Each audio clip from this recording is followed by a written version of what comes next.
అమ్మ సీత, రామ్ ఎక్కడికెళ్ళాడు? ఉదయం నుండి కనిపించట్లేదు. సర్ప్రైజ్ గిఫ్ట్ అని చెప్పి బయటికి వెళ్ళారత్తయ్యా. ఎక్కడికెళ్ళావురా? శ్రీరామనవమి గిఫ్ట్ తీసుకురావడానికి వెళ్ళానమ్మా. ఏం గిఫ్ట్ రా?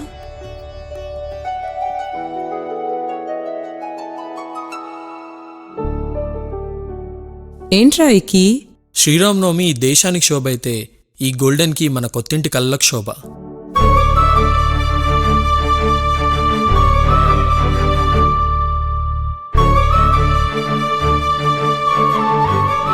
గోల్డెన్ కీతో మీ సొంత ఇంటి కలను సాకారం చేసుకోండి. శ్రీరామనవమిని మరింత సంతోషంగా గడపండి. మీకు మీ కుటుంబ సభ్యులకి మన గోల్డెన్ కీ తరపు నుంచి శ్రీరామనవమి శుభాకాంక్షలు.